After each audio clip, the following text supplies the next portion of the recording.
Gloria a Dios. Una vez más, mis amados hermanos, que el Señor los bendiga en el nombre de Jesús de Nazaret.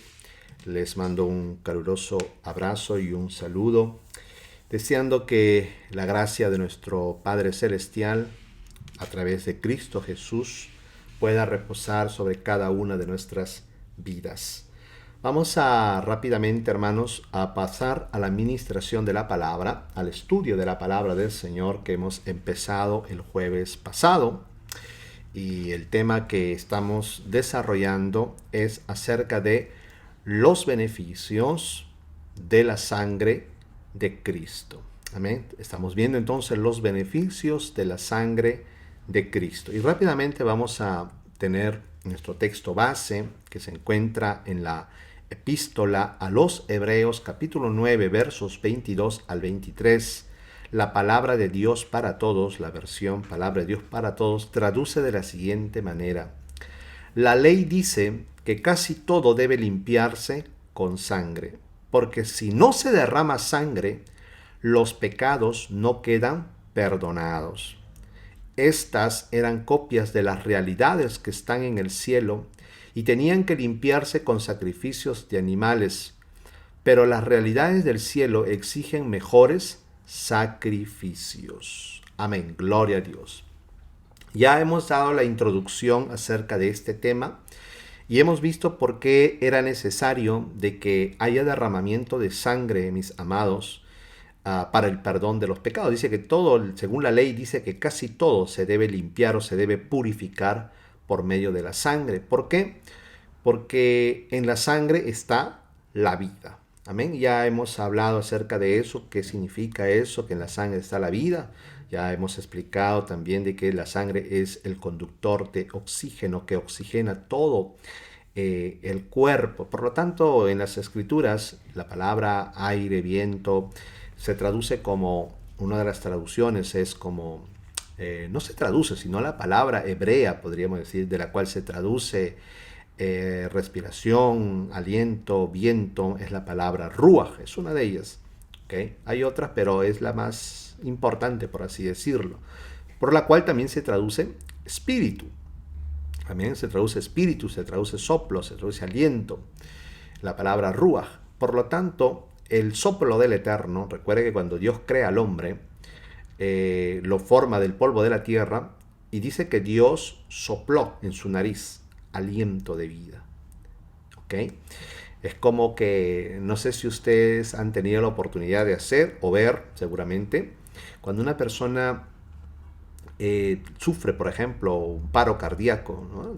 y supuestamente ha llegado el momento de que ya no respira, parece que ha muerto, se le practica lo que se conoce como la respiración boca a boca, ¿no? Es una de las formas para poder, de primeros auxilios, para poder de alguna forma revivir a una persona que acaba de quedar inconsciente o que ya no respira, ha quedado en un momento, podríamos decir, de una presunta muerte. Entonces rápidamente se le hace la respiración boca a boca, que consiste en poder insuflarle oxígeno, ¿okay? Oxígeno. Entonces, con el afán de que los pulmones nuevamente reciban el oxígeno y la sangre se oxigene, que había dejado de recibir el oxígeno porque la persona por algún motivo, por un paro cardíaco o algo, ¿verdad?, dejó de respirar. Entonces, de esa manera mucha gente vuelve nuevamente y reacciona, vuelve a la vida, por así decirlo, ¿verdad? De una muerte clínica, podríamos llamarle. Entonces, ¿por qué? Porque se les está suministrando oxígeno. Y esa es la razón, es el oxígeno lo que le da vida a los seres humanos, no solamente a los seres humanos, a todo ser viviente. ¿Okay? Todos los seres vivientes, hermanos, viven, o sea, esa chispa de la vida se mantiene por medio de la respiración, por medio en este caso, de que la sangre lleva oxígeno. Entonces, por eso que se dice que en la sangre está la vida. Si usted se da cuenta, no dice que la sangre es la vida, sino que en la sangre está la vida. Por eso que eso lo vemos en Génesis, ¿verdad? Cuando Dios prohíbe, en Génesis 8 me parece, cuando después del diluvio, Dios prohíbe a Noé y a su descendencia que coman sangre o animal con su sangre, porque en la sangre está la vida, dice así. Entonces note, en la sangre está la vida, no que la sangre es la vida, sino que en la sangre está. Mire cómo Dios, qué tremenda la escritura, hermanos. Y ahí podemos corroborar a través de la ciencia, como le dije, pues se ha corroborado eso, pues que la sangre es la que suministra el oxígeno a, a todo el cuerpo, a los órganos, a las células, a todo por medio de las venas, por medio de las arterias, ¿verdad? Los vasos sanguíneos, etcétera, etcétera. Entonces lleva oxígeno. Y por medio del oxígeno es que se mantiene, hermanos, con vida todo nuestro cuerpo. Eso es interesante, ¿verdad? Qué lindo nuestro cerebro, nuestro hígado, nuestros riñones, de nuestras células. Todo, hermano, se mantiene por medio del aire, del oxígeno, que es lo que transporta la sangre. Bueno, entonces, hermanos, por eso era necesario de que se derramara sangre, porque en la sangre está la vida. Entonces, ya hemos explicado esto, no vamos a volver a redundar, de manera de que por eso que ya habíamos explicado desde que el hombre cae en pecado en el huerto del Edén, nuestros primeros padres Adán y Eva, que son engañados por la serpiente, de la cual pues era el instrumento que el diablo usó, ¿verdad? Para poder engañar a nuestros primeros padres y hacer que ellos quebrantaran el mandamiento que el Señor les había dado. Es así que a partir de ese momento, hermanos, se realiza el primer sacrificio para poder cubrir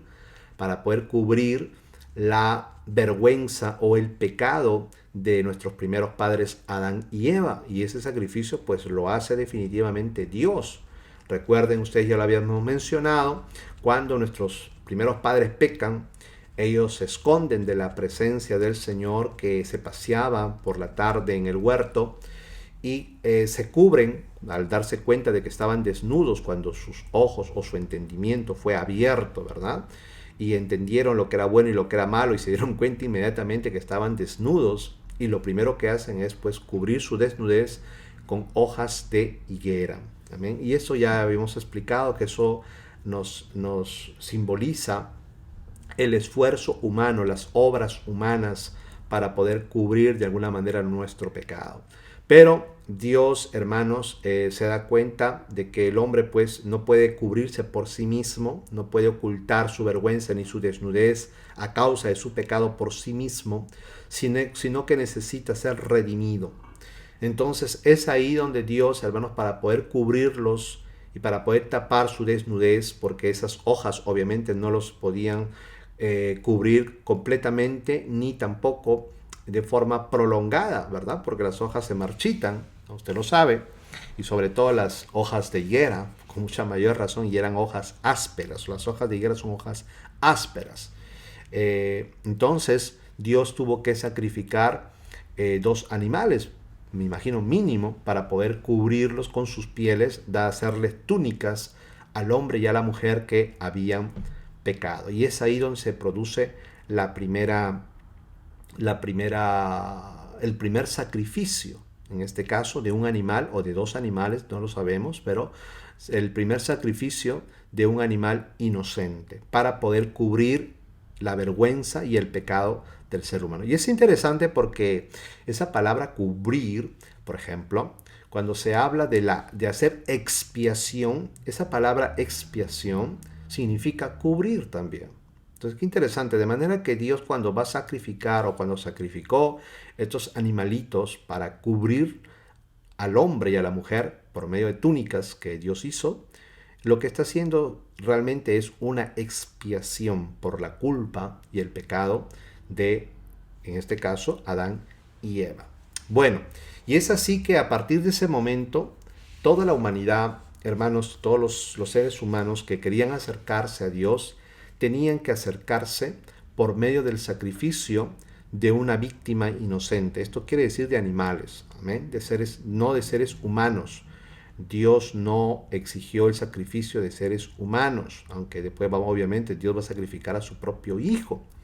Pero Él no pidió que las personas que se acercaran a Él sacrificaran, o sea, que nosotros los seres humanos sacrificáramos seres humanos, que es algo que sí se daba en las culturas y en los pueblos paganos, ¿verdad? En adoración a sus dioses, ellos sí, aparte de sacrificar animales, también sacrificaban seres humanos y bebían la sangre de los seres humanos y se comían el corazón de los seres humanos. Este era algo muy común, hermanos, en las prácticas y en los cultos paganos. Si usted se da cuenta, en todos los cultos de todas las culturas y las religiones paganas del mundo de la antigüedad, aún a pesar de que no están conectadas entre sí y están separadas geográficamente por grandes distancias, como podríamos decir, por ejemplo, las culturas o los pueblos que se desarrollaron en la parte de Europa, o podríamos decir pues en la parte de África o Medio Oriente, están totalmente alejadas, por ejemplo, de pueblos o culturas como los incas, como los mayas, como los aztecas, por ejemplo. Pero más sin embargo, el modo de acercarse a sus dioses o de adorar a sus dioses, todas eran a través de sacrificios. Entonces, esto es algo que caracteriza, hermanos, a todas las religiones de la antigüedad. ¿Ok? Claro que, como les vuelvo a decir, ya ese culto o esa forma de acercarse a la divinidad había perdido su verdadera esencia y por medio del pecado y a través del engaño del diablo, obviamente desvió a los seres humanos, ¿verdad? Ya no solamente a buscar a dioses falsos, a ídolos, a imágenes, a la creación misma, o sea, lo creado como el sol, la luna, las estrellas, la tierra, como es el caso de las culturas incaicas, la Pachamama, el dios Huiracocha, que es el dios sol, el Inti, el dios, por ejemplo, están de los mayas, ¿verdad? El dios Jujulhan y todos otros dioses, hermanos, que habían en las culturas precolombinas. Entonces, todas estas culturas, y aún en las culturas europeas y todas las culturas de la antigüedad que nosotros podamos ver en Babilonia y en todos sitios, y aún en los griegos posteriormente, los romanos, todos, hermanos, ofrecían sacrificios de animales y algunos de seres humanos a sus dioses. Esto es porque desde los albores de la humanidad, como les dije, Dios enseñó a los hombres, en este caso a los primeros hombres, de que la única manera de que el ser humano podía acercarse a su creador, o sea, a la divinidad, a Dios, y poder tener comunión con el Eterno, era a través de sacrificios de animales, de una víctima, sacrificar una víctima inocente, ¿ok? Para que el ser humano hubiera diríamos así, para que hubiera un intercambio de esta forma, de una víctima inocente que ocupaba el lugar del pecador, condenado a la muerte por causa de su pecado, porque recuerde usted que la Biblia dice que la paga o el salario del pecado es la muerte, ¿ok? Y desde Adán hasta la actualidad, hermanos, todos los seres humanos hemos pecado. Amén. No hay ningún ser humano que no haya pecado, no haya cometido pecado, aún a pesar de que de repente no conozca la ley de Dios, o sea, los mandamientos, porque recuerde que esos mandamientos fueron dados a un pueblo, ¿verdad? Israel, y que Israel, por medio de su ejemplo, tenía que enseñar al resto del mundo cómo debían vivir conforme a la voluntad del Dios verdadero. Mas, sin embargo, hermanos, a pesar aunque estos pueblos paganos no conocían la ley de Dios, los mandamientos de Dios, pero sin embargo, tenían el conocimiento del bien y del mal. ¿Okay? Por lo menos está lo que se llama la conciencia, que nos hace saber lo que es bueno y lo que es malo. Eso lo tiene todo ser humano. Entonces, es por eso que Dios estableció que el hombre pecador caído tenía que acercarse a Dios por medio del sacrificio de una víctima inocente. Entonces nosotros hemos visto después, hermanos, que la palabra de Dios nos enseña que existen dos tipos de pecado, ¿verdad? ¿Se acuerdan? Los pecados, el primero es los pecados por ignorancia, y lo vemos en Números capítulo 15, versos 24 al 29. La palabra de Dios para todos traduce: si la comunidad peca sin querer, entonces toda la comunidad deberá ofrecer un ternero como sacrificio, que debe quemarse completamente de olor agradable al Señor, con su correspondiente ofrenda de cereal y su ofrenda de vino, tal como está ordenado, y un chivo como sacrificio por el pecado. Note, hay un chivo como sacrificio por el pecado. De esta forma el sacerdote hará la purificación de toda la comunidad israelita, y yo los perdonaré porque fue un error, y trajeron ante el Señor la ofrenda que se quema y su sacrificio por el pecado involuntario que cometieron. Toda la comunidad de los israelitas y los inmigrantes que vivan entre ustedes serán perdonados, pues todo el pueblo cometió el error involuntario. Pero si el que peca involuntariamente es un solo individuo, entonces tendrá que ofrecer una cabra de 1 año de edad como sacrificio por el pecado. Luego el sacerdote purificará ante el Señor al que cometió involuntariamente el pecado y será perdonado.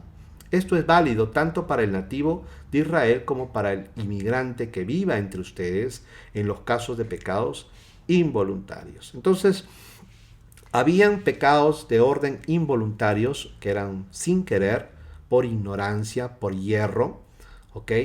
Y eso es, hermanos, todos los pecados que se hacían, como nuevamente les vuelvo a repetir, cuando el individuo o el pueblo pecaba o cometía, o sea, eso quiere decir violaba un mandamiento de la ley de Dios, ¿ok?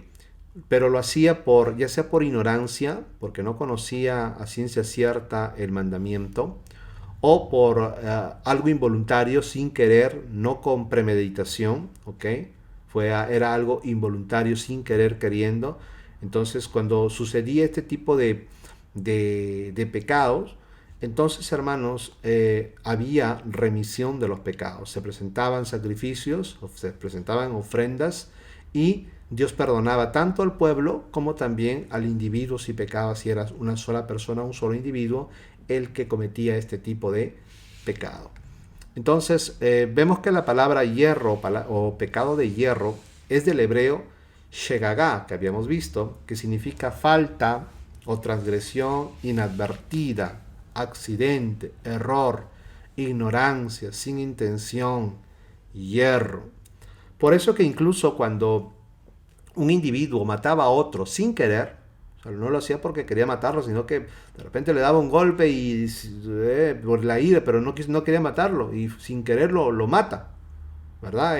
Cae, se tropieza y cae una piedra y se revienta los sesos, por ejemplo, entonces moría.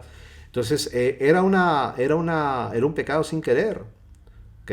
Fue como un accidente. Entonces este individuo, por ejemplo, podía huir a una de las ciudades de refugio. Había ciudades de refugio, ¿ok? Hasta que se emitiera un juicio, ¿amén? Y se comprobara si lo que había hecho era con intención o había sido un accidente. Entonces había, incluso para ese tipo de cosas, había perdón. Ahora, el siguiente que habíamos visto eran los pecados voluntarios. En Números capítulo 15, verso 30 al 36, dice: pero si una persona peca voluntariamente, ¿ok? Si una persona peca voluntariamente, ya sea israelita o extranjero, me ofende a mí. Por lo tanto, esa persona será eliminada de entre su gente. Pues despreció mi palabra y no cumplió mis órdenes, será eliminada del todo y cargará con su maldad. ¿Okay? Es interesante aquí, hermanos, cómo, por ejemplo, traduce la versión, la BTX, que es la Biblia, la Reina Valera textual. Por ejemplo, vamos a leerlo como dice la Reina Valera textual, yo la tengo aquí. Dice, o sea, literalmente diría: más la persona que actúe con mano alzada, ¿okay? Con mano alzada, sea nativo o extranjero, ante Yahvé, ha blasfemado. Tal persona será cortada de en medio de su pueblo. Oiga bien lo que dice. Más la persona que actúe con mano alzada. ¿Y qué quiere decir eso? ¿Verdad? Aquí Dios habla hoy, tradujo que peca voluntariamente, pero literalmente, cuando usted va al literal, o sea, ¿cuál es la traducción literal de lo que el hebreo dice? La versión literal es: más la persona que actúe con mano alzada, sea nativo o extranjero, ante Yahvé ha blasfemado. Entonces, esta palabra mano alzada tiene lo traducen de distintas maneras, ¿okay? De distintas maneras la traduce. Por ejemplo, la versión Biblia al Día traduce: pero el que peque deliberadamente, dice. ofende al Señor. Después vamos a ver qué dice esta acción de mano alzada. Significa con soberbia, con altivez. ¿Okay? Por ejemplo, mire cómo traduce la Biblia Jerusalén. Dice, pero el que obra con descaro, dice. O sea, eso es ser como lo que nosotros decimos, sinvergüenzamente, descaradamente, con alevosía, con premeditación, ¿verdad? O sea, mire lo que dice aquí. Pero el que obra con descaro, sea ciudadano o forastero, ultraja a Yahweh. O sea, todo pecado, cuando uno conoce la ley, o sea, estamos hablando de la ley de Moisés, ¿verdad? En el primer pacto, el antiguo pacto. Todo aquel que pecaba, que conocía los mandamientos, sabía cuál era la voluntad de Dios expresada en su palabra, en sus mandamientos. Pero a pesar de eso, lo hacía con premeditación, estaba pecando con mano alzada, o sea, estaba pecando con altivez, ¿ok? Estaba pecando con altivez, con soberbia, estaba pecando con descaro. Eso se consideraba una blasfemia. Oiga eso. O sea que esto nos ayuda a entender algo, hermanos amados. Que la blasfemia no solamente consiste en proferir una palabra o un insulto contra Dios. Usted sabe, ¿verdad? Nosotros sabemos que blasfemar significa hablar mal de Dios, insultar a Dios, ¿verdad? Eso es a los que blasfeman. Y nosotros sabemos que aquí, por ejemplo, en la cultura que vivimos, en el país en el que estamos, en Italia, lamentablemente, hermanos, los italianos, la gran mayoría por lo menos, son personas que blasfeman mucho. O sea, que hablan, pues, insultan a todo aquello que se considera santo o divino, ¿verdad? De manera de que nosotros tenemos ese concepto, que blasfemar es hablar. Pero la Escritura aquí nos está enseñando que blasfemar no solamente es hablar mal, sino que la actitud de una persona que conoce los mandamientos de Dios, que forma parte del pueblo de Dios y conoce su palabra y conoce su mandamiento y conoce lo que le desagrada a Dios, y a pesar de eso lo hace, como decir, a mí qué me importa, a mí qué me interesa lo que Dios diga, y lo hace conociendo. Eso se considera un ultraje a Dios, se considera una blasfemia ante Dios. Por eso, mire, nuevamente le voy a leer lo que dice la BTX, que es la Biblia textual, más la persona que actúe con mano alzada, ¿ok? Dice, sea nativo o extranjero, ante Yahweh ha blasfemado. Ha blasfemado. Tal persona será cortada, eso significa será quitada de en medio de su pueblo. Otra versión, la Biblia Episcopal del 2011 dice, pero el que lo hace a conciencia, ultraja al Señor. ¿Okay? Ultraja al Señor. Vamos a leer lo que dice la nueva traducción viviente, por ejemplo, estaba viendo. Dice, sin embargo, aquellos que descaradamente violen la voluntad del Señor, sean israelitas de nacimiento o extranjeros, blasfeman contra el Señor y deben ser excluidos de la comunidad. Otra versión dice, la Nueva Versión Internacional traduce, pero el que peque deliberadamente ofende al Señor. ¿Se da cuenta?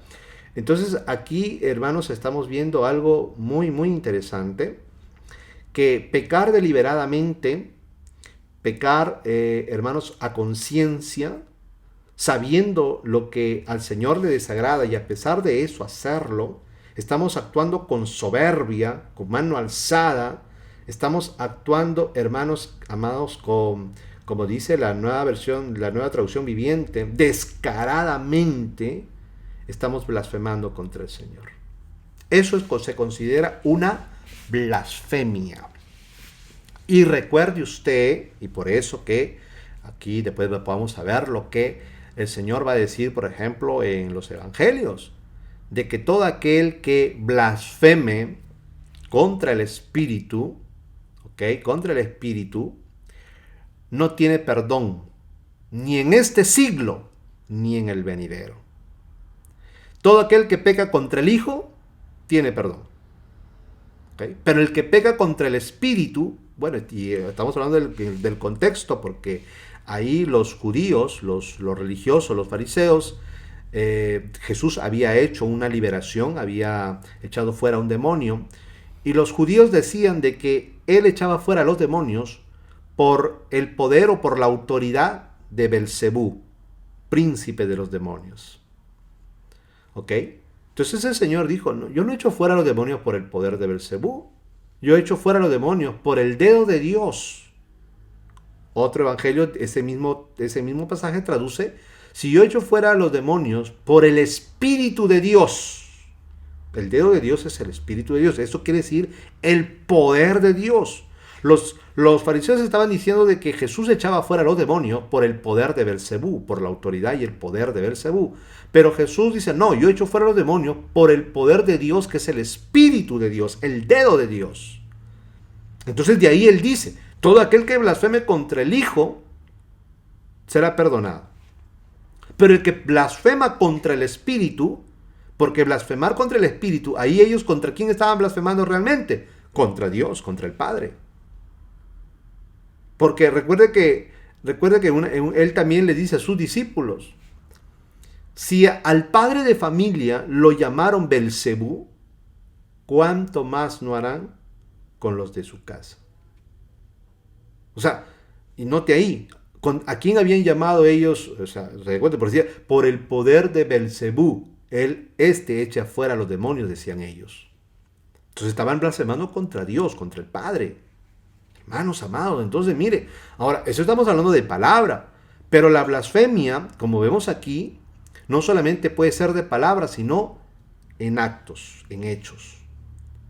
Cuando una persona, en este caso, violaba la ley de Moisés voluntariamente, y el ejemplo lo tenemos ahí, independientemente del tipo de pecado que sea, pero si era conciencia, premeditadamente, era considerado una blasfemia.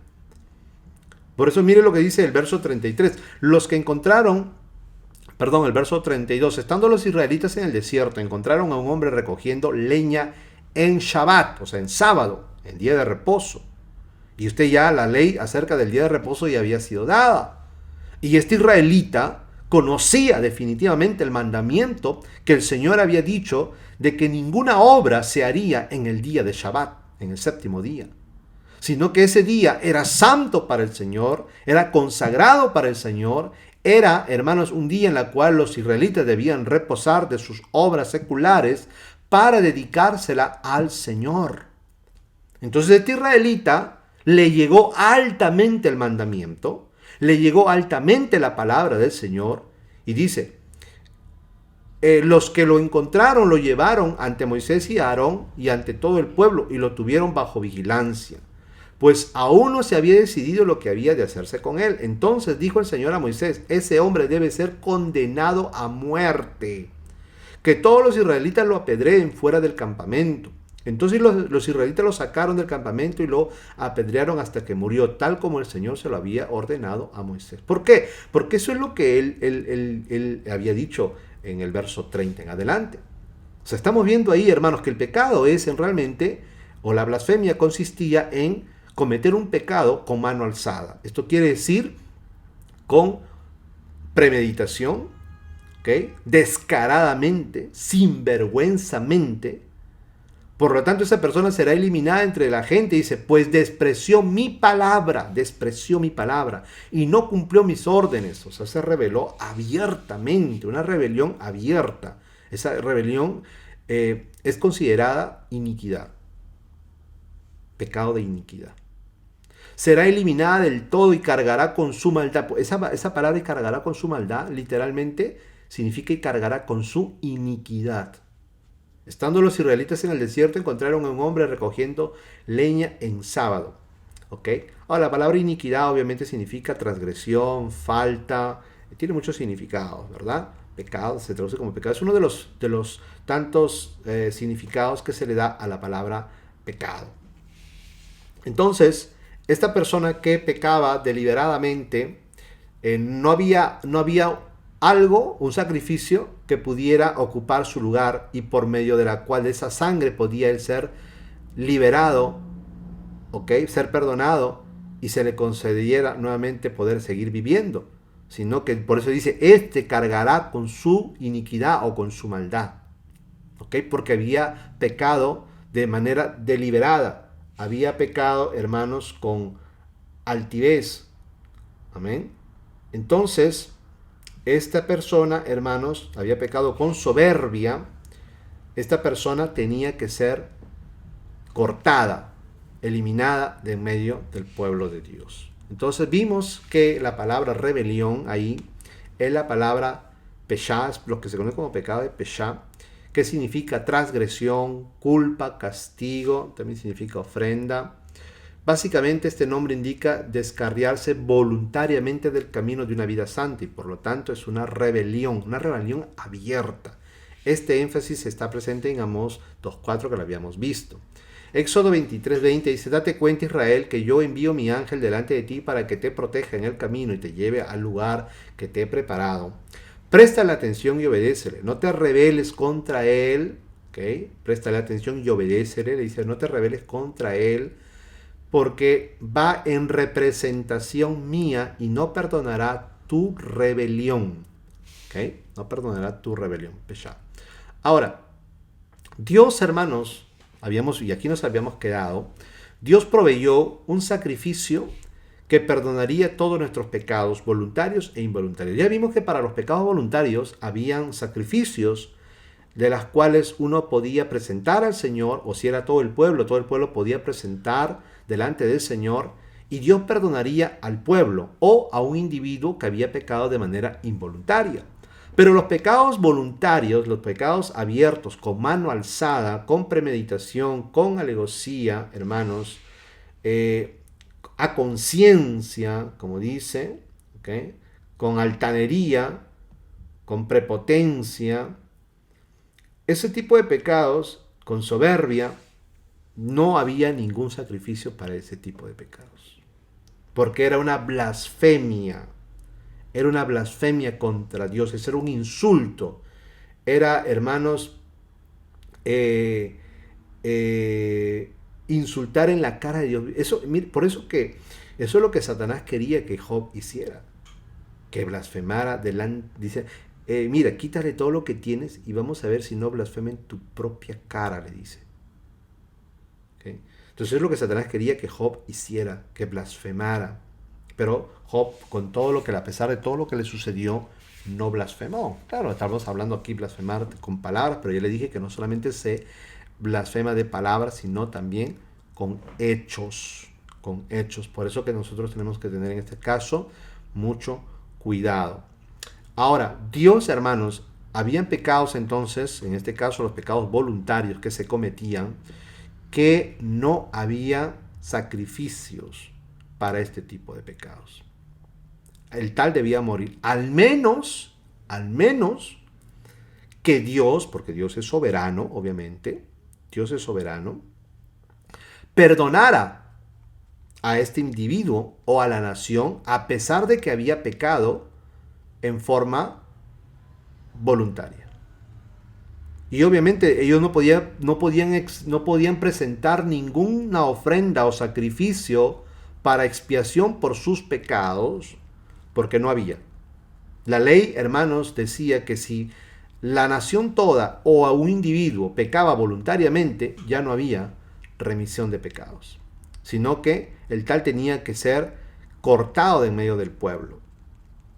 Entonces, pero alguien, si pecaba voluntariamente, lo único que podía aferrarse es a la misericordia de Dios, que tal vez sin que el individuo pueda presentar ningún sacrificio porque no podía, porque no había, en la ley no establecía para pecados voluntarios sacrificios, Dios en su misericordia podía perdonar a este individuo. Ejemplo, el caso de David. ¿Cuál cree usted que fue el tipo de pecado que David cometió? ¿Involuntario o voluntario? ¿Qué creen ustedes?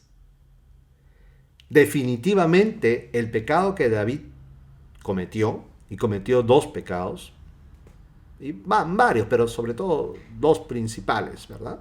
Y de ahí se va desarrollando uno tras otro. Fue, primero, el adulterio, ¿ok?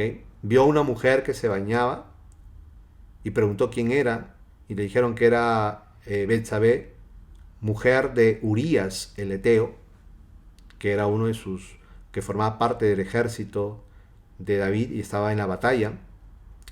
Y a pesar de eso, él la mandó a llamar. Y se llegó a ella, se acostó con ella. Y luego, usted recuerda la historia, Betsabé quedó embarazada y le dio la noticia al rey. Y David quiso, de muchas formas, cubrir su pecado, ¿ok? Ocultar su pecado de adulterio, tratando de engañar a Urías y haciendo de que éste fuera a su casa y se acostara con su mujer. Mas éste no lo hizo. Entonces, ¿qué hizo David? Le envió una carta, ¿ok? Y se le envió a Urías para su general, que se encontraba en el campo de batalla, en el cual decía que pusieran a Urías delante del ejército en lo más recio de la batalla para que muera. Y así sucedió, y Urías el Eteo, esposo de Betsabé, murió en batalla. Entonces aquí, hermanos, David cometió pecado de adulterio, sobre todo los más principales, como le dije, y el pecado de homicidio. ¿Ok? Aunque si no fue él quien, pero fue el autor del homicidio, el autor intelectual del homicidio de Urías el Eteo. Por eso que cuando Natán el profeta le reprende, le dice, ¿por qué tomaste a la mujer de Urías el Eteo y lo mataste? Y usted se da cuenta ahí, hermanos, de que cuando Natán le da la noticia, después, se recuerda de la historia, ¿verdad? Usted ya la ha leído y le cuenta de un hombre un hombre rico que tenía muchas ovejas y un hombre pobre que tenía una sola ovejita, ¿verdad? Y bueno, usted ya sabe la historia. Pero cuando le dice, cuando David se enciende en ira, dice, tal hombre debe morir y debe pagar 4 veces más de lo que hizo, devolver de lo que hizo. Entonces, Natán el profeta le dice, ese hombre eres tú, oh rey. ¿Ok? David había ya establecido un juicio para ese hombre al cual Natán se lo estaba presentando como un relato, como un caso que supuestamente había sucedido. Y David dijo, el tal hombre, ese malvado, dijo, ese malvado debe morir. ¿Okay? Porque hizo una cosa terrible, una maldad terrible. Por lo tanto, él debe morir. Imagínese usted que lo que él estaba haciendo era apuntarse, sin darse cuenta, con su dedo él mismo. Y emitir juicio para él mismo. Por eso que Natán le dice, ese hombre eres tú, oh rey. Ahora, ¿el pecado de David fue voluntario o fue hierro? ¿Fue sin querer queriendo? ¿Él no sabía?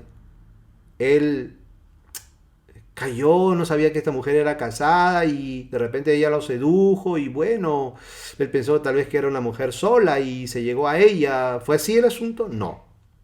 Él supo que era una mujer casada y que su marido era Urías y que estaba en batalla. Pero a pesar de eso, a él le llegó altamente. Y más fueron los deseos de su carne, su lujuria, su lascivia, y se llegó a ella. Y al final, para tapar su pecado, mandó a matar al marido de Betsabé, cometiendo así un acto intelectual de homicidio, voluntario. Adulterio voluntario y homicidio voluntario. Por lo tanto, la ley de Moisés establecía para él algún medio para que él pudiera ser redimido, o algún medio de expiación, un sacrificio de expiación que él pudiera haber presentado? No. Él debía morir irremediablemente. Por eso que él dijo, moriré. He pecado contra el Señor. Moriré. Y Natán le dice, no morirás. Pero ahí sucede algo, como le expliqué una vez, ¿verdad? Pero tu hijo, el hijo que estaba esperando a Betsabé, este morirá. Note, aquí se da justamente en lo que yo les he explicado, que el hijo de David, un inocente, un niño que no había pecado, y usted lo sabe, ¿verdad? Que nació niño y así, bebé como era, murió. No había cometido ningún pecado, porque era un niño, pues un bebé. No había cometido pecado. Era una criatura inocente. Y va a morir en lugar del pecador David, de su padre. Obviamente este niño era figura del Mesías. Por eso es el hijo de David, que va a morir posteriormente, siglos más adelante, no solamente por David, sino por el mundo entero. Y en forma simbólica también, luego el siguiente hijo de Betsabé, que es Salomón, se le da el reino, prefigurando ahí la resurrección del hijo de David. Qué bonito es las escrituras, ¿verdad? Todo lo que es Entonces ahí vemos, hermanos, de que a pesar de que David había cometido pecado voluntario, había blasfemado contra el Señor, mas sin embargo, Dios lo perdona. Pero alguien tuvo que morir. Alguien tuvo que morir. Una criatura inocente tuvo que morir en lugar de David. ¿Y quién fue? Su hijo. Su hijo. La vida de David fue perdonada por medio de la vida de una criatura inocente que fue su hijo. Por eso que David entiende, y cuando él escribe el Salmo 51, él dice, sacrificio, tú no quieres, que yo te lo daría, pero tú no quieres eso. No quieres sacrificio. Mira qué interesante es esto, hermanos. Sino que dice, un corazón contrito y humillado, no despreciarás tú, oh Dios. Ese salmo es tremendo y tal vez al final, de este estudio, podamos analizarlo, hermanos, a detalle, tal vez todo el Salmo 51, porque es hermoso. Pero entonces aquí, en el acto que sucede con el hijo de David, hay un acto profético de lo que habría de suceder y de lo que Dios haría para proveer como un sacrificio para perdonar todos los pecados voluntarios e involuntarios de toda la humanidad. Entonces, vamos a leer lo que dice Isaías capítulo 59, verso 20. ¿Okay? La Biblia al día traduce así. El Redentor vendrá a Sión, vendrá a todos los de Jacob que se arrepientan de su rebeldía.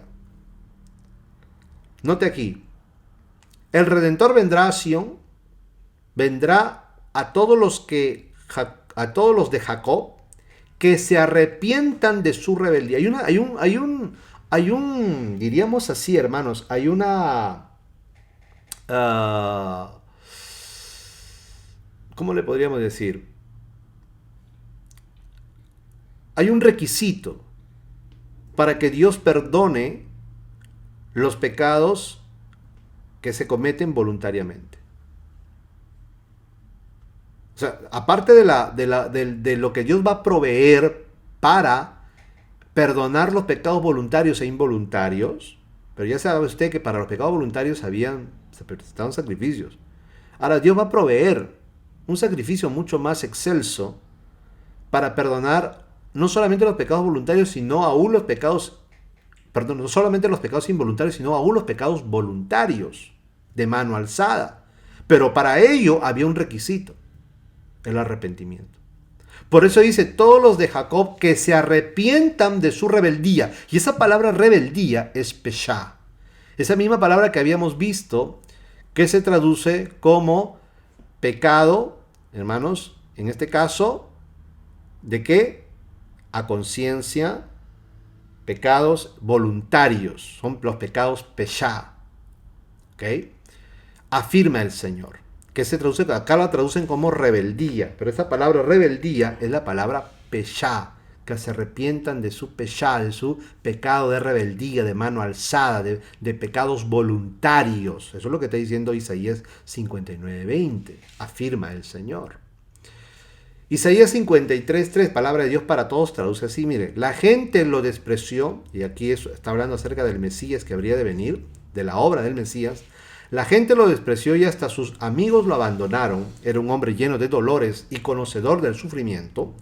Y como alguien a quien otros evitan, lo despreciamos y no pensamos que fuera alguien importante. Verdaderamente Él soportó todos nuestros sufrimientos y cargó con nuestros dolores. Aunque nosotros pensamos que Dios lo había castigado, golpeado y afligido, en realidad Él fue traspasado debido a nuestra rebeldía. Y esa palabra rebeldía ahí es peshá. ¿Okay? O como dice otras versiones, debido a nuestros pecados. Fue magullado por las maldades que nosotros hicimos. El castigo que Él recibió hizo posible nuestro bienestar. Sus heridas nos hicieron sanar a nosotros.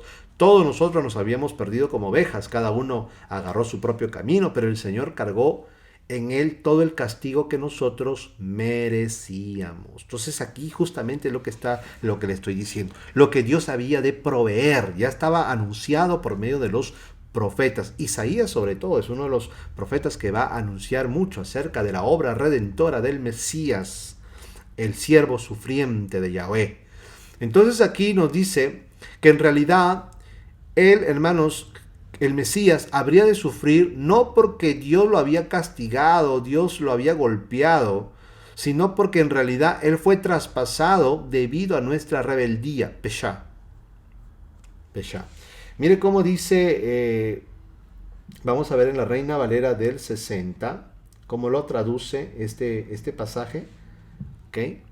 En el verso 4, Isaías 53, vamos a verlo, verso 4, ¿okay? Dice más ciertamente llevó Él nuestras enfermedades y sufrió nuestros dolores. Y nosotros lo tuvimos por azotado, por herido de Dios y abatido, mas Él herido fue por nuestras rebeliones, molido por nuestros pecados. El castigo de nuestra paz fue sobre Él. Entonces ahí, hermanos, la palabra rebelión es la palabra, como le dije, la palabra peshá, que quiere decir pecar a mano alzada. ¿Ok? Es la palabra a mano alzada. Que es, hermanos, es un fraude, una iniquidad, una ofensa, una rebeldía, una traición, una infidelidad. Se traduce de muchas maneras. ¿Okay? De muchas maneras. Y después dice, molido por nuestros pecados, ¿verdad? Y esa palabra pecado es la palabra abón, con B chica, abón, que significa perversidad, de la cual también se traduce iniquidad. ¿Ok? Perversidad, iniquidad, maldad, delito, pecado. Entonces se traduce de estas formas. Entonces, Él herido fue por nuestro, dice, vamos a verlo. Entonces, verdaderamente Él soportó nuestros sufrimientos y cargó con nuestros dolores, aunque nosotros pensamos que Dios lo había castigado, golpeado y afligido. En realidad Él fue traspasado debido a nuestra rebeldía, nuestra peshá, fue magullado por nuestras iniquidades. Entonces, ese es lo como diría, hermanos, en el texto original. Peshá y abón. Peshá, rebeldía, y Abón, iniquidad. ¿Okay? Maldad también se traduce ahí, porque acá lo traduce la palabra de Dios para todos, lo traduce como fue magullado por las maldades. Esta palabra maldad es Abón, que significa maldad, iniquidad, eso es lo que significa. Entonces, estamos viendo aquí, hermanos, cómo Dios ya por medio de los profetas estaba anunciando que habría de venir un siervo, amén, en este caso sabemos que es su hijo, quien Dios enviaría para morir por los pecados no solamente voluntarios, que ya la ley de Moisés preveía un medio para el perdón, que era por medio de ofrendas y sacrificios de animales, más por los pecados voluntarios no había, por los involuntarios sí, más por los voluntarios no había. Entonces Dios va a proveer incluso un medio para perdonar al pecador que había cometido pecados no solamente involuntarios, sino también los voluntarios a mano alzada, que era una rebelión, que era una blasfemia delante del Señor. Entonces vamos a leer. ¿Cuáles son entonces, hermanos, los beneficios que nos trae la sangre derramada, en este caso, de Cristo Jesús nuestro Señor? Porque recordemos aquí, como le hemos visto la profecía, Dios habría de proveer un sacrificio.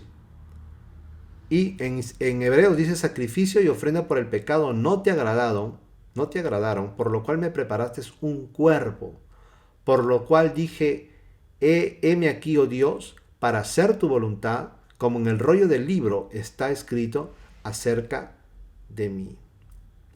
Quita lo primero y establece lo segundo. O sea, quita los primeros sacrificios que se ofrecían por los pecados voluntarios y que estableciera el segundo sacrificio, que era el sacrificio de él mismo, ¿okay? Que el Hijo de Dios se habría de entregar voluntariamente como ofrenda, como sacrificio por los pecados del mundo entero, por los pecados voluntarios y por los pecados involuntarios. Entonces, el primer beneficio que la sangre del Mesías, y esa sangre derramada, obviamente, es la vida del Mesías, que Él entrega su vida, Él va a derramar su vida, porque en la sangre está la vida, para poder darnos vida a nosotros. Por eso que Él dice: yo he venido para que vosotros tengáis vida y vida en abundancia. Pero ¿cómo obtenemos la vida?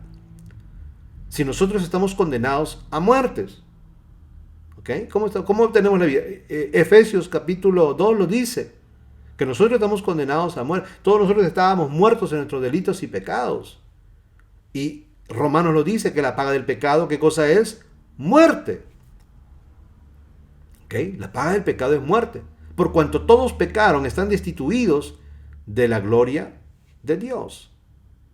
Entonces, pero nosotros vamos a obtener la vida, y es no solamente la vida en el presente, sino que la vida eterna. O sea, vamos a obtener la vida para nunca más morir, ¿ok?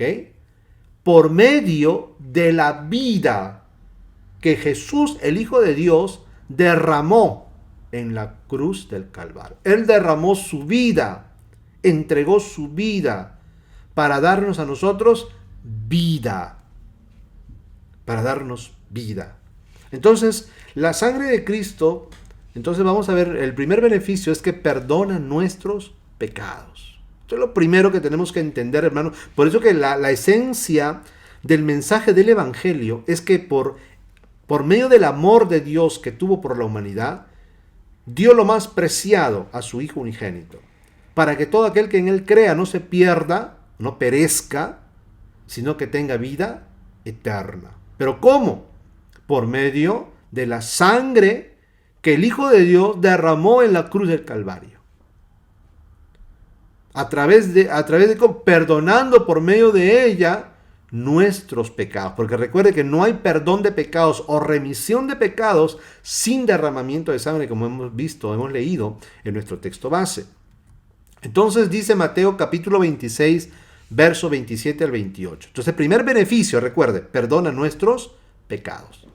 La sangre de Cristo perdona, o por medio de la sangre de Cristo, Dios perdona nuestros pecados. Mateo 26, verso 27 al 28. Y tomando una copa y habiendo dado gracias, se la dio diciendo, beban todos de ella, porque esto es mi sangre del nuevo pacto, que es derramada por muchos para el perdón de los pecados. ¿Para qué sirve la sangre de Cristo? Para el perdón de los pecados. La sangre de Cristo, como hemos visto y me hicieron la pregunta la semana pasada, no es un amuleto, hermanos, para decir me cubro con la sangre de Cristo, para que no me llegue ningún maleficio, para que no contra los demonios o contra las maldiciones o contra... No, hermano, la sangre de Cristo no es un amuleto. O sea, no hay ningún verso que nos enseñe a nosotros que nos cubramos con la sangre de Cristo como un medio para protegernos del mal de ojo, de cualquier cosa. No, hermano, la sangre de Cristo fue derramada para el perdón de nuestros pecados. ¿Ok? Dice, porque esto es mi sangre del nuevo pacto. En la última cena, ¿okay? En la última cena que tuvo el Mesías con sus discípulos antes de la Pascua, esta no es la cena de la Pascua. ¿Por qué? Porque la Pascua se comía recién el 14 de Aviv, cuando se había sacrificado el cordero en el templo, y recién en las casas se cenaba la cena de Pesaj, ¿okay? La de la Pascua. Aquí Jesús no está celebrando una Pascua, ahí está celebrando una cena, ¿okay? Una cena. ¿Por qué? Porque él no podía comer cordero, porque el cordero tenía que ser primero sacrificado en el templo, y eso habría de suceder al día siguiente. Y al día siguiente él iba a morir en la cruz del Calvario a la misma hora que el cordero de la Pascua estaba siendo sacrificado en el templo. Entonces, él es el cordero, él es la Pascua, porque la Pascua es el cordero. La Pascua es la sangre, Pesaj, ¿okay? Pasar por alto o pasar de largo. Entonces note aquí que recuerde que, y cuando hablamos, le expliqué un poquito acerca de Pesaj, o de la Pascua, lo que significaba Pesaj es justamente, es que por medio del derramamiento de la sangre de un cordero, se perdonó la vida a los primogénitos. ¿Ok? O sea, un cordero ocupó el lugar de los primogénitos de los israelitas. Y los primogénitos representan al pueblo de Israel. Entonces, de manera que para que la vida de los primogénitos pueda ser salvada, se tuvo que sacrificar un cordero inocente, perfecto, sin mancha. Ya cuando estudiemos la Pascua ahí lo vamos a ver. Y por medio de esa sangre que fue untada en los dinteles de la puerta, en las columnas, es que el ángel de la muerte, cuando ve la sangre, pasa de largo a la siguiente casa.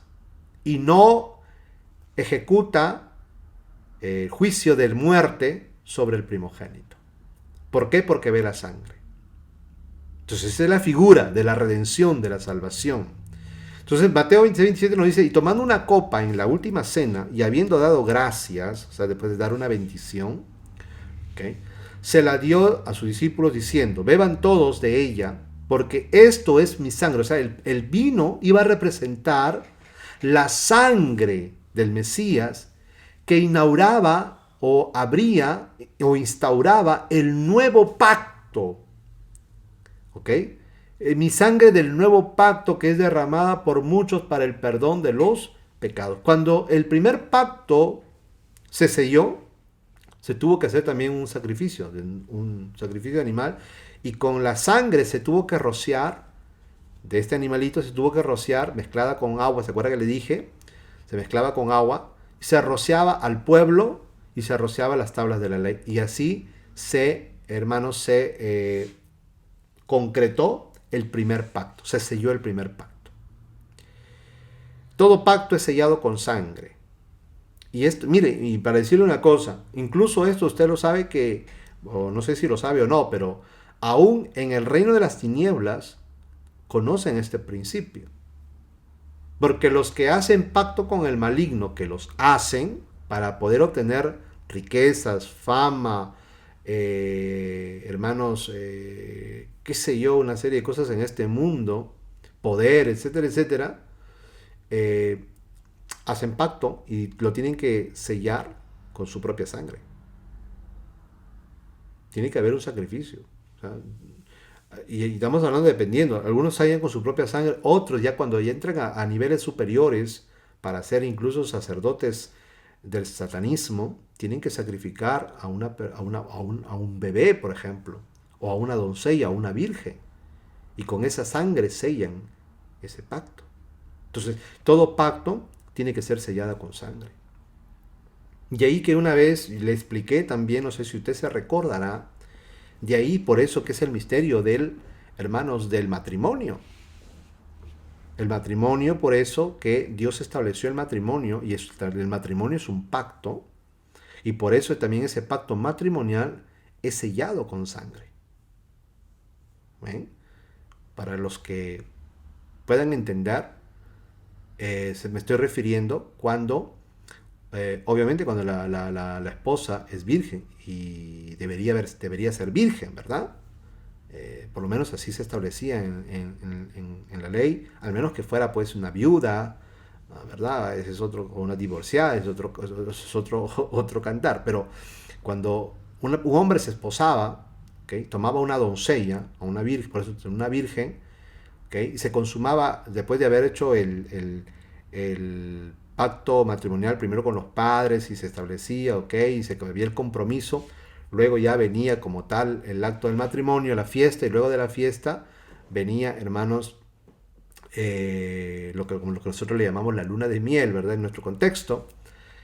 Ahí se juntaban, se hacían uno, y el pacto se sellaba por medio del derramamiento de sangre. Justamente por eso se rompe el himen en la doncella que es virgen y se produce un sangrado.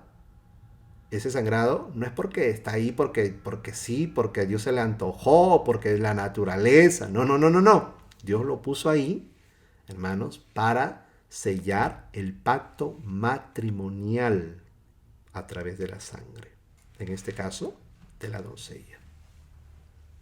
Ya cuando el mundo pues ahora se ha entregado a la fornicación, se ha perdido todo eso, ¿verdad? Y por eso que tal vez los matrimonios hoy en día no duran. Porque no hay sellamiento del pacto matrimonial. ¿Ven? Al menos que ya le dije que sea una divorciada o una viuda, es otro es el caso. Pero estamos hablando de cómo Dios lo ha diseñado. Ese es el diseño de Dios. Que así lo diseñó Dios. El pacto matrimonial tiene que ser sellado, en este caso, cuando un varón esposa a una doncella, a una mujer que no se ha casado, ¿okay? Que no lo sella en el pacto por medio del derramamiento de sangre. Entonces, de la misma manera, hermanos, entonces todos los pactos se sellan por medio de la sangre. Entonces dice aquí, porque esto es mi sangre del nuevo pacto que es derramada por muchos para el perdón de los pecados. Para el perdón de los pecados. Entonces la sangre que Jesús habría de derramar en la cruz del Calvario era para el perdón de los pecados. Romanos capítulo 3, versos 23 al 25 dice, todos pecaron y, ¿qué dice? Están privados o destituidos de la gloria de Dios.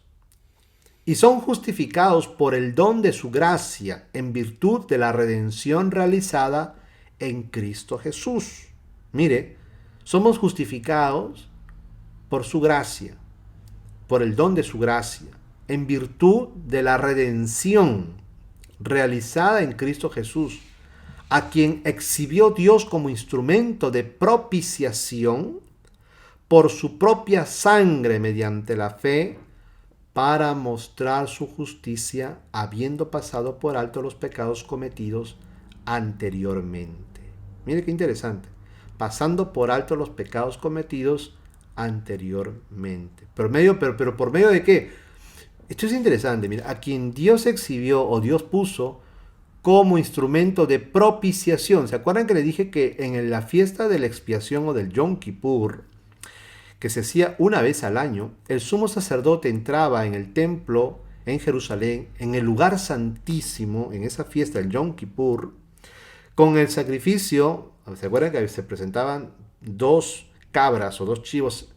Se presentaban y se echaban suerte, ¿verdad? Una tenía que ser para Azazel, ¿ok? Para Azazel. y el otro era como sacrificio, como ofrenda por los pecados para Yahvé. Entonces, de manera que si la suerte que caía en el chivo expiatorio para Azazel, el sumo sacerdote imponía las manos y simbólicamente transfería los pecados del pueblo y los pecados del mismo sobre esta cabra o sobre este chivo expiatorio, y luego un levita que tenía que ser preparado para esto, lo llevaba y lo soltaba en el desierto. Algunos dicen que lo arrojaba por un barranco. Bueno, la gran mayoría dice que este chivito que estaba cargando con el pecado, lo abandonaba en el desierto y en el desierto se perdía. ¿Okay?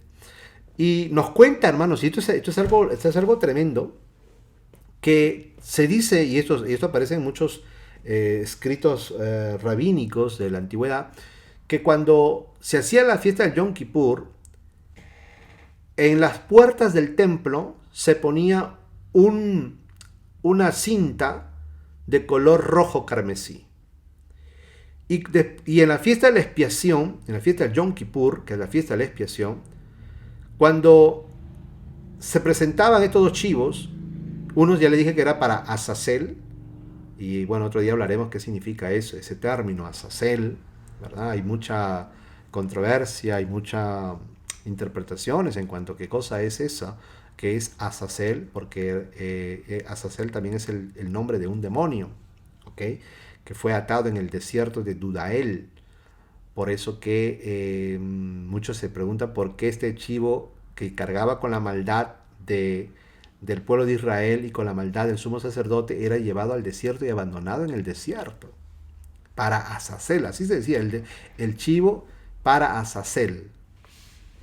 Algunos traducen esta palabra porque tiene la raíz como expiación, o sea, el chivo expiatorio, por eso le ponían. Pero realmente es el chivo para Azazel y el otro era para Jehová o para Yahvé.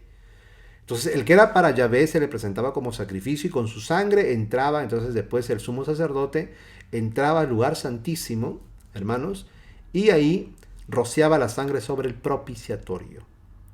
Ya le dije, ¿cuál es el propiciatorio? El propiciatorio, hermanos, es, y aquí en el estudio que tengo yo, mire, aquí voy a retroceder un poquito, aquí en estas diapositivas que tengo, para que vean, cuando vean el video, cuál es el propiciatorio.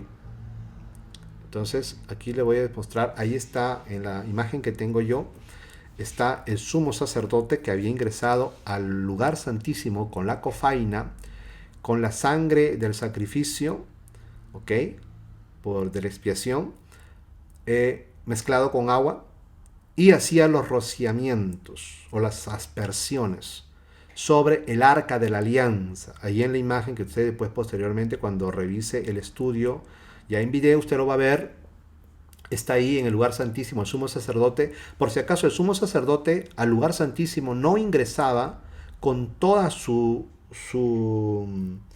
vestidura gloriosa. O sea, recuerden que el sumo sacerdote tenía una vestidura gloriosa a diferencia de los sacerdotes, ¿okay? Tenía un pectoral, un efod, tenía con piedras incrustadas, una vestidura encima de color azul, después carmesí. No, él entraba, hermanos, con la parte, diríamos así, con la túnica, que era la prenda interna, ¿okay? que era de lino blanco, fino. Con esa túnica entraba el sumo sacerdote. Se despojaba de toda su gloria. ¿Okay? Y entraba con esa túnica blanca, con la cofaina, que era un utensilio donde se depositaba la sangre del sacrificio mezclado con agua, y entraba hasta el lugar santísimo, donde estaba el arca de la alianza, que representa el trono del Eterno, donde en esa caja, que era de madera de acacia, revestida o bañada en oro, dentro se encontraban las tablas del pacto, un recipiente con el maná y la vara de Aarón que había reverdecido. Y encima tenía una tapa, que es esa tapa donde están ahí también moldeados, que habían fabricado los dos querubines con sus alas desplegadas que se tocaban y ellos mirando a la tapa. Esa tapa se llamaba el propiciatorio o el asiento de la misericordia. Recuerde, ¿cómo se llamaba la tapa de la caja que representaba el trono del Eterno? El propiciatorio o el asiento de la misericordia. Por eso que hay un salmo que nos dice, y otro día lo voy a buscar, que dice que la base de su trono son la justicia y la misericordia. Las bases de su trono son la justicia, representadas por las tablas de la ley, y la misericordia, que es el propiciatorio, o el asiento de la misericordia. Y qué lindo, hermano, de que estos dos querubines que se tocaban con sus alas desplegadas, se tocaban, que se miraban, estaban uno al frente del otro, con sus rostros hacia abajo, mirando al propiciatorio. Como decir, ellos, la única manera de poder estar delante de la presencia del Eterno es por medio de su misericordia. Y en esa tapa, que es el propiciatorio o el asiento de la misericordia, es ahí donde el sumo sacerdote rociaba la sangre, para el perdón de sus propios pecados y para los pecados de todo el pueblo. Por eso que hemos leído entonces, ahora sí, regresemos a nuestro texto, mis amados, que habíamos leído, amén, que por medio de la sangre del Mesías, Dios, ¿qué hace? Perdona nuestros pecados, ¿verdad? Perdona nuestros pecados. Entonces en Romanos por eso nos dice, en el verso 25, 3:25, a quien exhibió Dios como instrumento de propiciación. Miren, por su propia sangre. O sea, Cristo es esa tapa, por decirlo así, del propiciatorio. Él, su persona. Es el instrumento de la propiciación o del asiento de la misericordia de Dios. ¿Cuál es el asiento de la misericordia de Dios? Cristo. ¿A quién representaba esa tapa donde el sumo sacerdote rociaba la sangre? A Cristo. Por eso que de Cristo mismo fluye su propia sangre. ¿Okay? Mediante la fe para mostrar su justicia, habiendo pasado por alto los pecados cometidos anteriormente. Gloria a Dios. Entonces, hermano, vamos a ver uno más. 2. Nos santifica. Hebreos capítulo 9, verso 13 al 14 dice de la siguiente manera. Porque si la sangre de los toros y de los machos cabríos y las cenizas de las becerras rociadas a los inmundos santificaba para la purificación de la carne, verso 14, cuánto más la sangre de Cristo, el cual mediante el Espíritu Eterno se ofreció a sí mismo sin mancha a Dios, limpiará vuestras conciencias de obras muertas para que sirváis al Dios vivo. Qué lindo, hermanos, este texto. Ahí vemos que la sangre de los toros y de los machos cabrillos y las cenizas de las becerras rociada a los inmundos, o sea, a los pecadores, santifican para la purificación de la carne. O sea, santificaban al pueblo por medio de estos sacrificios, por medio de esa sangre rociada. Por eso que los sacerdotes que hacían los rociamientos, los 7 rociamientos para la purificación del pueblo. Ahora, el escritor a los hebreos nos dice, si esa sangre y esas cenizas que se ofrecían en holocausto de las becerras, ¿verdad?, de la vaca alazana, la vaca roja, santificaba, purificaba la carne, cuánto más, dice, la sangre de Cristo. Por eso que la epístola a los hebreos se caracteriza por eso, de superexaltar la obra del Mesías, la persona del Mesías, el nuevo pacto que trae el Mesías por encima del primer pacto o del viejo pacto. Si esa sangre de los animales, de los machos cabrillos, de los toros, de los becerros, que se rociaban, se hacía la aspersión sobre el pueblo inmundo, pecador, lo santificaba y lo purificaba, ¿cuánto más va a ser la sangre de Cristo, el cual mediante el Espíritu Eterno se ofreció a sí mismo, sin mancha a Dios? Porque los sacrificios que se ofrecían, hermanos, de animales, aún en la fiesta de la Pascua, el Cordero de la Pascua tenía que ser sin defecto, sin mancha. Por eso que tenían que pasar 4 días para hacer, tenían que ser 4 días en que tenían que ser inspeccionados, revisados, para que esos animalitos, en el caso de la Pascua me estoy refiriendo, el corderito no tuviera ningún defecto. No tenía que tener ninguna tacha para poder ser ofrecido como sacrificio al Señor. Y así también los sacrificios que se ofrecían eran animales que no tenían ningún defecto. Por eso dice aquí, el Mesías se ofreció voluntariamente a sí mismo, sin mancha a Dios, limpiará vuestras conciencias de obras muertas para que sirváis al Dios vivo. Entonces, el primer beneficio, perdona nuestros pecados. La sangre de Cristo, hermanos, perdona nuestros pecados. Pero no solamente perdona nuestros pecados, y alcanzamos la gracia de Dios, alcanzamos su misericordia por medio de la fe en el sacrificio de Cristo, sino que Dios también nos santifica, nos purifica, limpia nuestras conciencias. ¿Por qué? Porque nuestras conciencias, hermanos, que ¿cómo estaban? Estaban manchadas delante de Dios por causa del pecado. Nuestras conciencias mismas nos acusaban que habíamos pecado delante del Señor.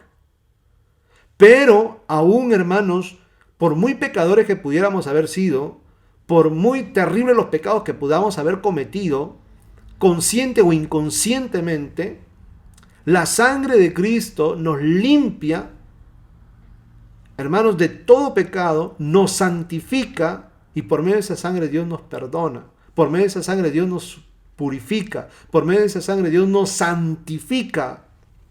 Por eso que los santos son todos aquellos que han sido purificados, limpiados por medio de la sangre de Cristo. Él ha limpiado nuestras conciencias de obras que nos llevaban a muerte, que nos conducían a la muerte, para que ahora sirvamos al Dios vivo. Entonces, Cristo se entregó a sí mismo como un sacrificio agradable, perfecto, delante de Dios, su Padre, para que por medio de su sangre fuéramos, número 1, perdonados de todos nuestros pecados. Dios nos perdona. ¿Por qué? Porque Dios cargó en Cristo el pecado de todos nosotros. El castigo que nosotros merecíamos por nuestros pecados, por nuestras transgresiones, por nuestras iniquidades, por nuestras rebeliones, por nuestros pecados peshá, conociendo aún tal vez los mandamientos del Señor, todo lo que nuestros actos merecían cayó, la ira de Dios cayó sobre el Hijo de Dios. Por eso que Isaías nos dice, porque Dios estaba cargando en él el pecado de todos nosotros. Y él herido, traspasado fue por nuestras rebeliones, por nuestros pecados peshá. Y el castigo de nuestra paz cayó sobre él. Y por sus heridas fuimos nosotros curados, sanados. Entonces, hermanos, mire qué tremendo es que la sangre de Cristo, por medio de esa sangre, el Señor perdona nuestros pecados. Dios puso a Cristo como propiciación por nuestros pecados. Él es el asiento de la misericordia de Dios, en la cual va a ser rociada no la sangre de animales, sino su propia sangre. Por eso que Él fue prácticamente bañado en su propia sangre. Por eso que le fluía la sangre de su cabeza, en todo su rostro. Le fluían la sangre de sus manos, de sus espaldas, de su costado, de sus pies.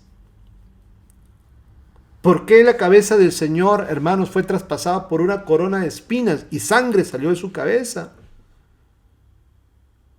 Para que nuestros malos pensamientos fueran perdonados. ¿Por qué las espaldas de nuestro Señor fueron flageladas por esos azotes que arrancaban la carne, músculos, tendones, cuando el Señor fue azotado?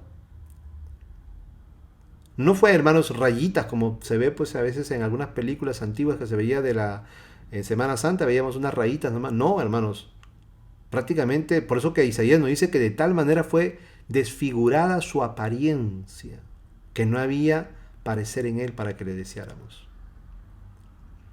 No había apariencia humana en él. Su apariencia fue desfigurada por causa del castigo. Sus espaldas fueron flageladas y sangre fluyó de sus espaldas. ¿Para qué? Para que nuestras rebeliones... ¿A quiénes se les azotaba? A los rebeldes. A los esclavos rebeldes se les azotaba. Entonces él fue azotado por causa de nuestra rebeldía. Sus manos fueron traspasadas con unos clavos y fluyó sangre de sus manos. ¿Por qué? Para perdonar todos nuestros pecados que cometimos con nuestras manos, con nuestras obras. Sus pies fueron traspasados por un clavo y fluyó sangre de sus pies. ¿Para qué? Para que los pecados que cometimos, porque se acuerda que dice Romanos, que nuestros pies son presurosos al mal, presurosos a derramar sangre, presurosos para andar por malos caminos. Entonces los pies del Señor fueron traspasados y sangre fluyeron de sus pies para que todos nuestros malos caminos, nuestras sendas torcidas, fueran perdonados. Y de su costado fue traspasado y fluyó sangre y agua para que los pecados que cometimos con nuestro corazón sean perdonados. Gloria a Dios. Yo no sé, hermanos, si usted valora el sacrificio de nuestro Señor Jesucristo. Hasta ahorita estamos viendo 2 beneficios nada más. Vamos a continuar la próxima semana estudiando los más beneficios que nos trae la sangre de nuestro Señor Jesucristo, la cual derramó en su sacrificio voluntario por amor a nosotros, por amor a usted, por amor a mí y por amor a la humanidad. Por eso, hermanos, que la única esperanza para el ser humano, para el hombre, es el sacrificio de Cristo en la cruz. El sacrificio de Cristo, hermanos, trae el perdón de nuestros pecados. No hay pecado que la sangre de Cristo no pueda perdonar. No hay pecado que la sangre de Cristo no pueda limpiar, no pueda purificar, no pueda santificar.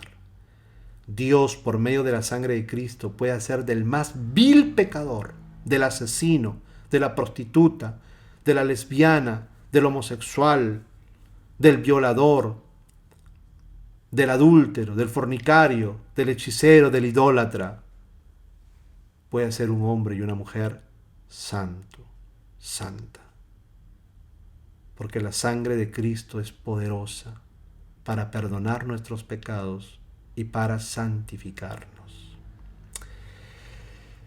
Que Dios añada bendición a su palabra y a vuestras vidas. Y que la sangre de Cristo sea rociada sobre tu vida y sobre mi vida. Y seamos perdonados de todo pecado y santificados para la gloria de su nombre. En el nombre de Jesús. Amén.